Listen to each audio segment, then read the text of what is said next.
Welcome to our show. During the following couple of episodes, we would like to sort of unpack the crime situation in South Africa, uh, how crime affects us, and what is the impact of crime on the economy of South Africa, as well as maybe try and see are there some solutions to the problem. Right. So before I begin, just understand that I'm not going to get involved in any social media debates on this. If you feel you'd like to debate any points that I make, you are welcome to drop us an email and we can start discussing that. But the idea behind this channel is not to open up social media bashing, social media uh, arguments, and so on. The idea is to discuss problems that we are facing. So if we look at crime in South Africa, we basically see two segments or two types of what I would like to deem crime.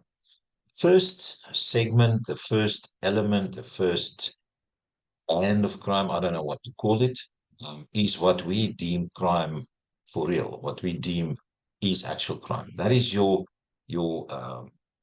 shooting incidents, your robberies, your CIT heists, your um, rapes, your violent home invasions, and so on and so forth. This is what we'd like citizens deem as actual crime, right? And we will discuss that later on. First on, let's touch on the other side or the other segment, which we don't actually deem as crime, but we need to ask the question, isn't this also crime?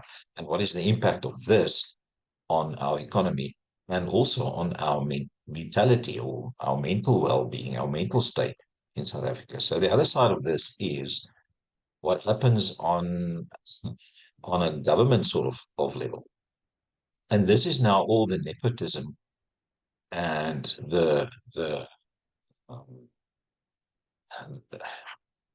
fraud, this theft of millions and billions of rands coming out from formal government structures.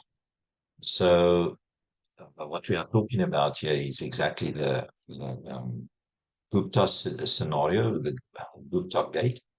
We're talking about misspent uh, um, taxpayers' money. We're talking about theft of taxpayers' money. We're talking about infrastructure not being upkept, not being maintained, not being looked after, but the money for that being stolen and being redistributed under comrades. And we tend to look at that and not brand that as crime. We tend to look at that and think, well, it's just part of the game. That's what we're dealing with on a daily basis.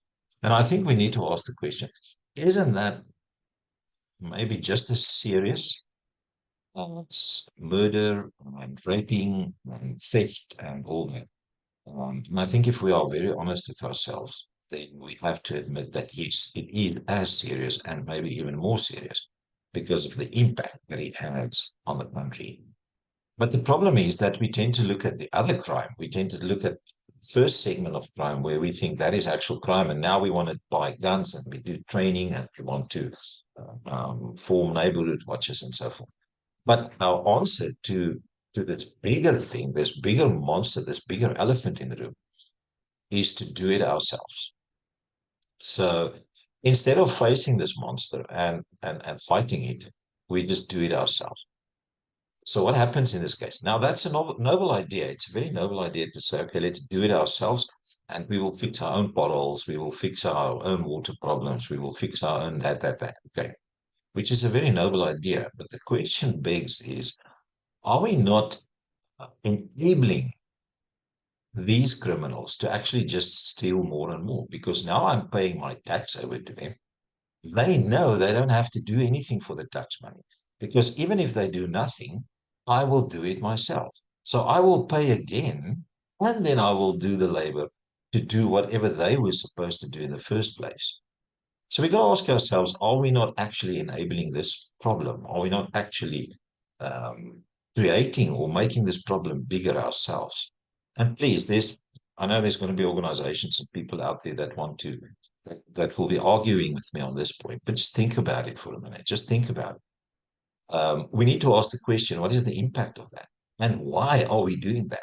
Why are we actually enabling these criminals to be better criminals and bigger criminals? Why don't we get to a point where we say, listen, we're not going to pay any more tax because you're not um, uh, fulfilling your mandate. We vote.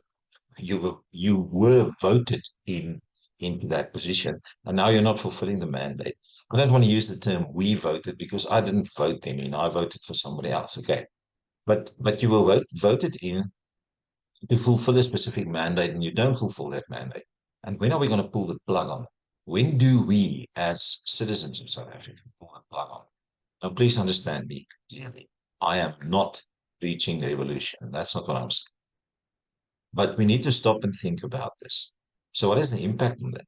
Is that then not an indication of us, um, having collective Stockholm syndrome uh, and even collective PTSD as a nation?